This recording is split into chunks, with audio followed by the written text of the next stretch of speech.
Hey everyone! Continuing my top 30 favorite films countdown. At number 23, I have Sátántangó from 1994 by Bela Tarr. One of my favorite lines that some people like to say when talking about movies they really like is, it's not just a movie, it's an experience. I mean, what does that even mean? It's true that I'm guilty of saying it in the past, but I can proudly say I don't think I've said that in several years. Well, if any movie deserves to have that phrase applied to it, it's Sátántangó, where I think the phrase can actually take on meaning. More than pretty much any other movie I know, this is all about experience itself. You experience a lot of time with all the characters, luxuriating in the story, soaking up the environment, and in a way, it feels like an experience with yourself, testing your own limits, and entering into a kind of dialogue with yourself about the nature of narrative storytelling itself. It's been called an endurance test by myself and by others, but I believe that's part of what Bela Tarr is trying to do. And in the end, you get completely lost in it, whether you're enjoying it or not. But let me back off a bit for the unfamiliar. This is a Hungarian movie that just so happens to be nearly 7.5 hours long, complete with two intermissions, that's best experience in one sitting. I first learned about it through the 2012 Sight and Sound poll, where it was tied at number 36 with two other epics, Metropolis and John Dielman. I'm showing this recreation I made of the original pictures of the original poll website because this image of three men walking down this muddy street with a bent over signpost on the side, coupled with the 7.5 hour length, and the fact that it was sandwiched in between two established silent classics I'd already heard of before this, fascinated me to no end. The fact that this ungodly behemoth was considered one of the best movies ever made me seek it out as quickly as possible. This was a face of the uncharted depths of film history I discovered through this poll, along with the rare at the time Out One, the still rare Histoire du Cinema, and the yet unreleased A Brighter Summer Day, that taught me that there is a whole world out there of uber long epics with little access, yet huge acclaim. This was like a cinema final boss for me, and I must say, the first time I saw it on the famous Facets DVD release, I was defeated. Actually, I was defeated the first two times I saw this, respecting it, but being bored stiff by it. I don't remember when I saw it a third time, but something clicked then. I had a revelation about it, and from that point on, I will love it more and more with each viewing. I've shown it as a special film club screening on a Saturday at my university.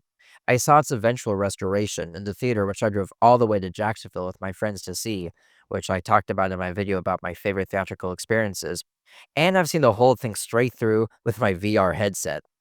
I've seen this movie a total of 7 or 8 times as of this video, coming around on it so much to the point of including it on this list where it belongs. I suppose I'll start with the plot, but for a 7.5 hour movie, there actually isn't that much of one. This is partly because of the slow pace, but it's also because of the film's structure, which shows the same events from different perspectives. I think I'll start by briefly introducing the movie's 12 parts, so consider this a massive spoiler alert. I truly recommend this movie to anyone serious about the art of film, so if you haven't seen it and have any interest in it, you've been warned. But plot isn't everything, especially when it comes to this, so use your own discretion. Anyway, the movie takes place in a small village out in the middle of nowhere with way more buildings than people, in a way that it feels deserted half the time. It's also unclear what their method of making money is, though the movie begins with a brilliant prologue of cows leaving what looks like a factory, after which they begin to slowly work their way out of the village. Does that mean this is a cow farm and all the cows just left on their own? It's hard to tell if this takes place at the beginning or at the end of the events of the movie, or if it's even literal at all. All the 12 parts that follow have names, but for the sake of convenience, I'll just number them and refer to them according to their number. Without getting into too much detail, Part 1 follows some villagers as they scheme to steal the community's money and leave town, but they stop when they learn that two men, Jeremias and Petrina, are returning to the village after previously having been thought to be dead. Part 2 shows Jeremias and Petrina as they get summoned to the police station and meet the police captain, who informs them that they must work for him. They then proceed to the village. Part 3, the longest of the film, follows a village doctor as he sits in his house and spies on his neighbors. This time, he sees the events of Part 1 played out in front of him. His enormous jar of brandy runs out, but on the way to the bar, he collapses and has to be rescued in the morning by one of the villagers. Cue first intermission. Part 4 sees the villagers starting to gather at the bar to await the arrival of the two men. Part 5 follows the only little girl, named Estique, who in her powerlessness takes it out on her cat, killing it by feeding it rat poison. After realizing that her older brother has tricked her out of her money, she goes to the bar to look for any kind of adult, but everyone's too drunk to notice her. She poisons herself in the ruins of some kind of cathedral. In part 6, we track the villagers gathered in the bar as they get drunker and drunker until they fall asleep. Cue second intermission. In part 7, Irimias gives a speech to the community, scolding them for neglecting Estique and telling them about a plan to start a new collective. He asks them for all their money to invest, and they give it to him. Part 8 sees the villagers leaving town and making their way to a big manor, which is to be their new home. Part 9 starts the same way as Part 8, but from the perspective of Irimias, Petrina, and Estique's brother, who is in on the whole thing. In case it wasn't already clear enough, it's revealed that their plan is a lie, and they walk to the town trying to figure out how to play the situation and keep the ruse going. Part 10 jumps to the next day, where Irmias successfully drives the villagers to town and splits them up, sending them to different places where they can supposedly find jobs. Part 11 takes place in the police station, where two officers rewrite Irmias' reports describing the villagers in order to make it sound a little better. And finally, Part 12 returns to the doctor, who the villagers just abandoned, and he hears a mysterious tolling of a bell, the same that was heard at the beginning of Part 1. He treks over there to find a crazy guy dinging a bell that doesn't match the sound that was heard. The final shot of the movie, and it's a great final shot, is of the doctor boarding up his windows, choosing to live out the rest of his days in complete darkness, as the image goes completely black. Now that the foundation is covered, I want to get into the totally ambiguous nature of the film. The general plot is pretty clear and straightforward, but there are a lot of details left out, such as what exactly this village is. Why does it seem deserted? How do they, or did they, make money here? It feels like a dying world no matter how you look at it, like the last remnants of the old world before the ushering in of the new. If it weren't for a glimpse of a TV in the town bar, I don't think we'd know when the movie takes place, creating a timeless nature that seems especially instructive and potent, even more so today than it was in the 90s. This community getting split up in the end was a nail in the coffin for this whole world, and in the end, the doctor hangs it up and accepts living in a dead world. Speaking of, what's up with the bell? The doctor refers to the noise as the bells of the sky, which indicates that they come from heaven, and because they came from his imagination and not the actual bell, he concludes that he's gone crazy. It's interesting because those are the same bells that another one of the villagers, Futaki, hears at the beginning of the film, so maybe others have the same craziness? Another supernatural element is suggested when Eremias is compelled to kneel before fog rolling through the same cathedral ruins where Esty committed suicide. The narration said that angels picked her up, so is this the aftermath of that event? I can't satisfactorily answer what the significance of these asides are, but they suggest something spiritual about the film that may show that some higher power at least notices what's going on. But on a more plot-based note, perhaps the biggest ambiguity of them all is what's Ermias planning to do with explosives? In part 2, he threatens to blow up everyone in the bar he's in, and says that he'll kill them all in a short time. Later, in part 9, he meets with this arms dealer and tells him that they'll need lots of explosives, but doesn't say what his plan is. Does he really want to blow up the bar from earlier? The sense that I've always gotten is that he wants to blow up the village after everyone leaves, but I have no evidence for that. The only thing Jeremias does say is, "Don't take me for a liberator. Regard me as a sad researcher who investigates why everything is as terrible as it is." There's that, but I don't know what to make of it. Just like I don't know what to make of the letter he dictates just before the scene, addressed to the captain, but it's just a philosophical musing that's almost comical in how it says no practical information. The long discussion with the captain is similar in how a lot is said and few solid details are given. The same applies to the whole movie to a certain degree. It's amazing that for a movie nearly 7.5 hours, it feels like even though the main narrative thrust is clear enough, everything outside of it is left to the imagination. No matter how many times you watch this movie, it never feels like you have a complete handle on everything, which is totally okay because the movie is all about the moment to moment. It's about experience, being put in others' shoes, and going through what they are, accomplished through the filmmaking. I usually talk about content before forming my videos, but here they're so integral that they're impossible to separate. The main technique is the long take, which comprises about the entirety of the film. There are about 150 shots in the whole movie, by my count, and according to Bela Tarr. Discounting the credits, the movie plays for roughly 430 minutes, meaning that each shot lasts about 2 minutes and 52 seconds. Not record setting, but the cumulative effect of over 7 hours of these shots carefully tracking the characters' lives is trance-like. For a quick rundown of the characters, we've got three couples in the mix. There's the Schmidts. Mr. Schmidt has the funniest face and is one of the most scheming, while Mrs. Schmidt is a beautiful and voluptuous envy of all the male villagers, and throughout the movie we see her cheat on her husband with two different men. There's the Hollish. Mr. Hollish is the bespectacled one who seems to stay out of trouble more than the others, and Mrs. Hollish mostly keeps to herself and generally doesn't seem very friendly. Then there's the Croners, who frankly don't really have much of a personality. Mr. Croner seems to more or less just follow what other people do, while Mrs. Croner is a gossiper that gives me the sense that she's actually one of the more responsible ones, as she takes it upon herself to deliver food to the doctor. Then there are the single men who are integral to the community. The main one being Futaki, a man with a cane who's probably the most independent, and who I would say is the coolest, even ultimately refusing to go along with Aramyash's scheme and walks away from it. There's also the headmaster of an unknown school, who we don't meet until more than halfway through the film, who's in love with Mrs. Schmidt and is likely just as corrupt as the others. Then there's this guy, whose name I don't know, who has a truck and gets around, but most of the time we spend with him, he's a hilarious drunk. Finally, there's a frustrated bartender, whose history among the villagers is a little unclear. Within this group of drunks and schemers, Bela Tarr gives us the full weight of their experience, and this feeling of community is most deeply felt in parts 6 and 8.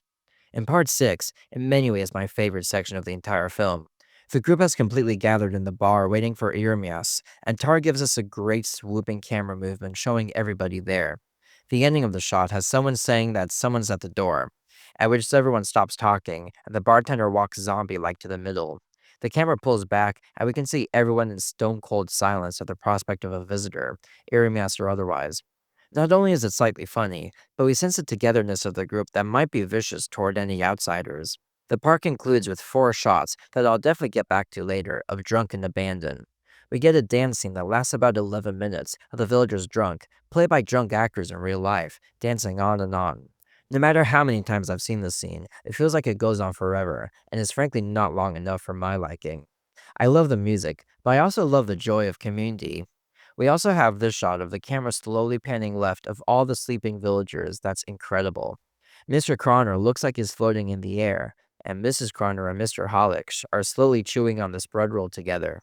Tar plays this stupor so deliberately that it feels like we're getting drunk and slowly falling asleep ourselves, connecting us with the characters in such a unique way. In part 8, we follow most of the villagers as they make their trek out of the village, having been given instructions by Jeremias to go to the manor.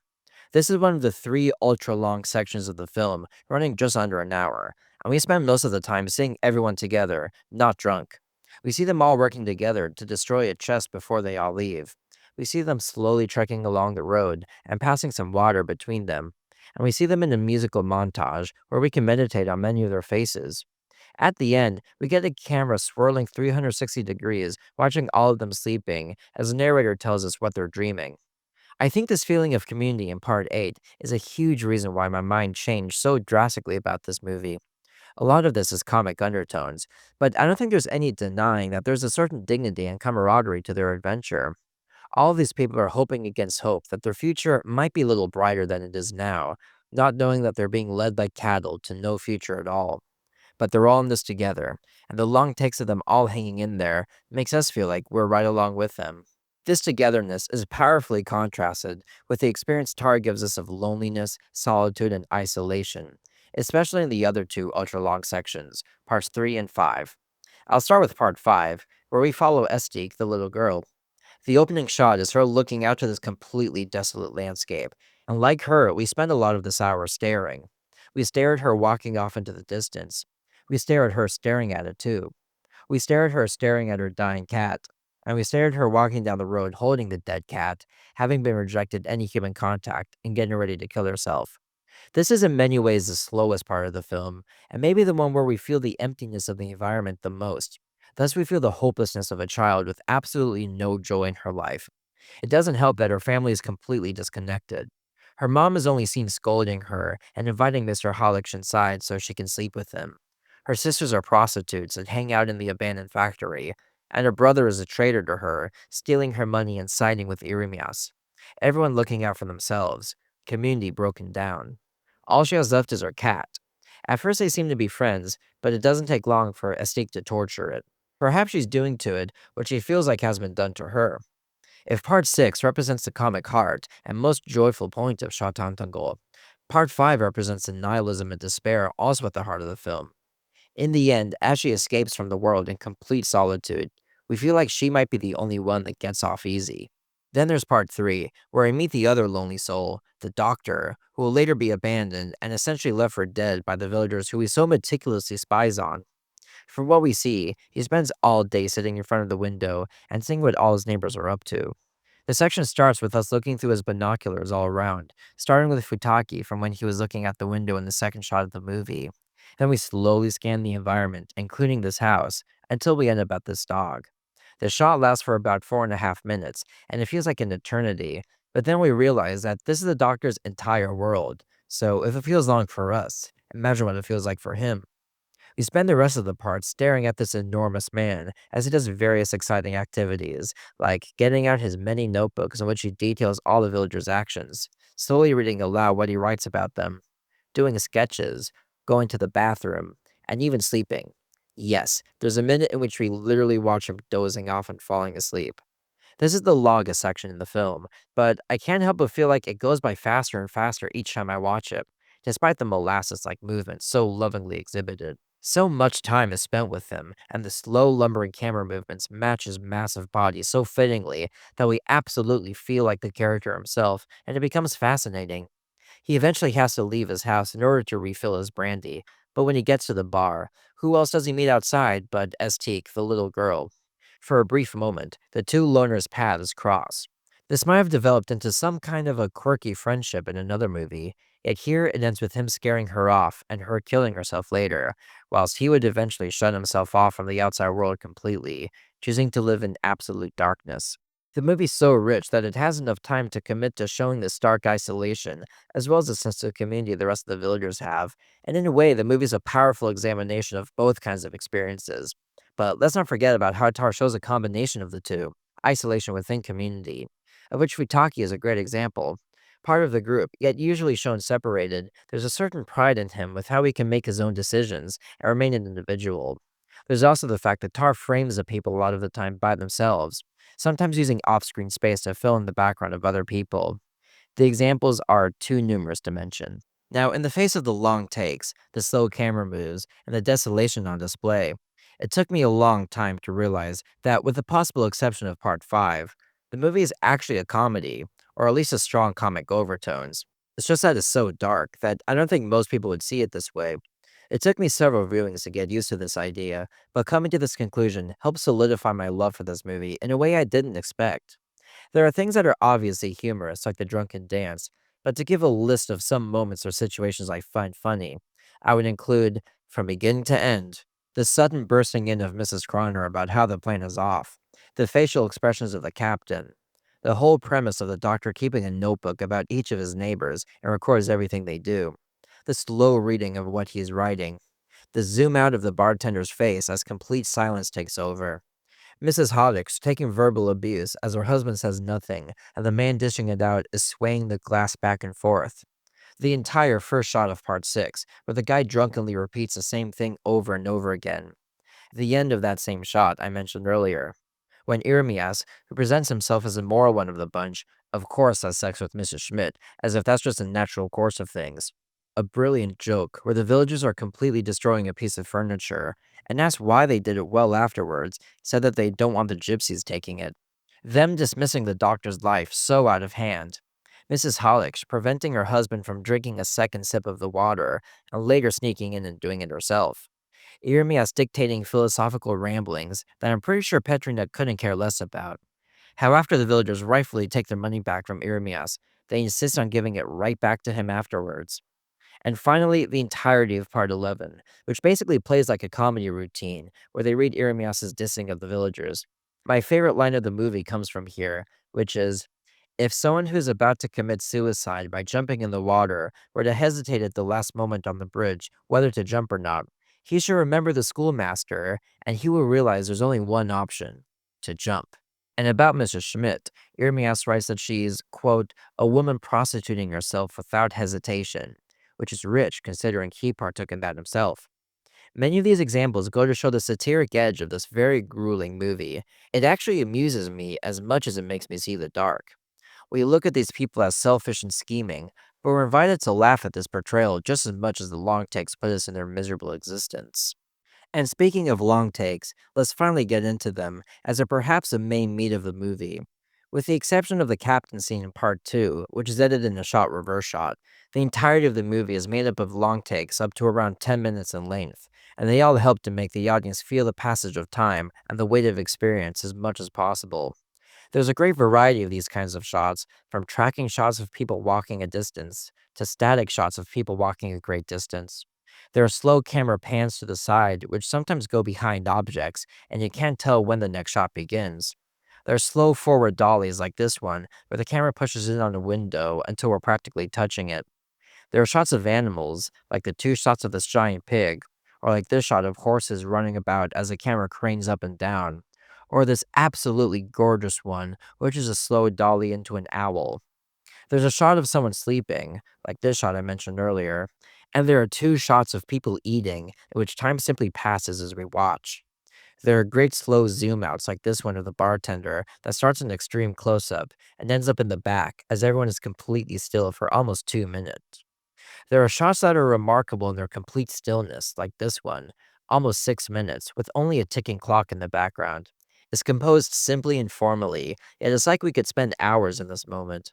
Then there's this shot of stillness with another clock we hear, but we also see it in the background. This shot, where we see the two sitting and waiting, only lasts 2 minutes, but it feels infinite because it directly follows an exciting, iconic shot of the two walking with heaps of trash violently blowing like a tornado. It's a storm before the calm. But for me, the best shots are the intricate ones, those that must have taken a lot of planning and timing to execute. To give these their due attention, I'm here to present my top 3 shots of Sátántangó, and I promise they're not what one would initially think of. I don't think I can rank these, so I'll put them in chronological order. First, we'll go to part 3 in the doctor's house, to an 8.5 minute shot that's truly a journey. We start off with this dog, and we pan down to the doctor's sketchbook as he draws the buildings outside. Then we follow him as he gets up and goes to the shelf to retrieve some notebooks and returns to his seat. What should be in the notebooks but, of course, more sketches of the same thing. I guess he wanted to compare them? It's funny and pathetic, but wait, he notices something outside. He sees two people leaving the house, and we realize that he's watching what we already saw in part 1 when Futaki left the Schmidt house, waited till Mr. Schmidt finished peeing, and went back inside and followed him back. This is the first instance where we see the same event from different perspectives in the film, which is a structure that would later be copied in Elephant, which I've already reviewed on this channel. The camera then pans down and shows him writing about the incident he just saw. But here comes the best part. The camera pans back up to reveal that it started raining outside. We then realize that this must be the same pig that was in the earlier shot in part 1, and we also see Halleck walk past, which if you recall, he also did in part 1. I love the shot because it's so virtuoso that it's easy to not notice that this was indeed all one shot, especially because we see the weather change. Bela Tarr is a master of utilizing time and space itself, and this shot is a great example of that. Second, we'll return to the first shot of part 6, which is again a shot that doesn't typically come to mind, largely because it doesn't feel like one shot. It's 6.5 minutes long, and in it Tar surveys everyone who's gathered in the bar and is able to gradually develop character. It starts with everybody gathered to count and distribute the money, after which they disperse and the camera follows some of them. I love when we move to a close-up of the Hollish, and when Mr. Hollish is about to drink, Mrs. Hollish gives a slight look at him and he changes his mind. I also love when Kroner is walking towards the camera with the bartender, but then his wife suddenly grabs and stops him. This brief moment is shot like a comedy routine, but here it's done just as part of a much longer shot. But the thing that makes this shot so entertaining is the rambling of one of the villagers. He saw Ermias and Petrina in the bar from part 2, and here he drunkenly repeats the story of their coming, which everyone ignores. We don't even know if the story he's telling is true or not, as he's saying the same things, like jump like grasshoppers, gunpowder, gunpowder's not gunpowder. It became clear, coming toward the yard, the Toth kid, the which way, the why, the where to, rum and liquor, road junction, Ermias hugged me, but most memorably, Steigerwald and Es Faktatum, which as anyone who's seen this movie would know, means plotting. Seriously, he says, Es Faktatum, Es Faktatum, Es Faktatum, Es Faktatum, Es Faktatum, Es Faktatum, so many times that it becomes ridiculous. After all, according to him, there's a huge difference between plodding and plodding along. But even this suddenly stops when somebody's coming. Everybody freezes, and we get to see everyone in one shot after having been focusing on different people. It's a powerful image and a fitting end to a great shot. Finally, we'll go to the last shot in part 8, which is a 7.5 minute shot of everyone sleeping. I don't know how they were able to shoot this, but the camera's able to somehow dangle from the roof and move in a consistent 360-degree pan. Everyone's sleeping about in a circle, and so throughout the shot, we go through around 3 to 4 cycles of seeing everyone. And while we do so, we notice certain landmarks as they pass again and again, such as this circular machine, or Futaki sleeping while sitting up with his cane. This is an impressive technical achievement as it is, but what really puts us over the top is the narration. It describes the dreams of all the people in the shot, and somehow is timed perfectly so we're focused on the person that's being talked about. For example, when we hear about Mr. Schmidt's dream, it'll actually show Mr. Schmidt when he's being talked about. And in this case, at the same time the narrator says that he was lying on the bed, we actually see him lying on the bed. I didn't notice this the first few times I watched this movie, but after I noticed it, I tend to think that this was the most difficult shot of the movie, planning wise. It also feels very communal, as we see all the villagers peacefully sleeping while we get clued in on what they're thinking slash dreaming. It's this further dignifying of all the characters that really made me love this movie. I would say these are the best shots of the movie, but they aren't even my favorite moments. My two very favorite moments heavily involve the music, so let me quickly address that. The music was composed by Mihai Vig, who just so happens to play Irmias in the film as well. He composed all of Bela Tarr's movies from Almanac of the Fall on, and he's absolutely an integral part to the mood of his work. No one who's heard the score to Sátántangó is likely to have forgotten it, especially when associated with images. The main theme provides incredible atmosphere to where it's first heard, in this shot of simply walking down a muddy road in the rain. Shots like this are, I think, the image people have of this movie if they haven't seen it, and I say the music is just as iconic. This main theme is used 3 more times in the film, including during the dream scene I just talked about, but to admittedly lesser effect, I'd argue. As great as it is, my favorite pieces of music are used in my two favorite scenes. If I had to pick my favorite scene in the whole movie, it'd be the drunken dance in part 6, which I've briefly talked about before. This basically consists of 3 shots, with the first being perhaps the most infamous single shot of the whole movie, besides the cat stuff in part 5. If it weren't for a brief cut in the middle of the shot of the girl looking in, this would have been a continuous, nearly 11-minute shot of everyone being drunk. The music that plays in the background is the most infectious accordion piece I've ever heard. It's only a little less than 30 seconds, but it plays on a loop the entire time, so we hear it in its entirety about 22 times, and I swear I can't get enough of it. As I said before, the shot truly feels like it goes on forever, no matter how many times I see it, which is I think partially due to the music being on a seemingly infinite loop. It feels like you're drunk yourself, and time is just passing and passing without a care in the world. But I love what happens within the shot as well. For the most part, the Connors are dancing with each other, and Mr. Hollick is dancing with Mrs. Schmidt the whole time. Mr. Schmidt is keeping a roll on his head while walking back and forth. The bartender is in the corner tapping to the rhythm. Futaki spends the whole time tapping his cane on the table. The accordionist is sometimes getting in on the dancing. And the plodding guy is grabbing people.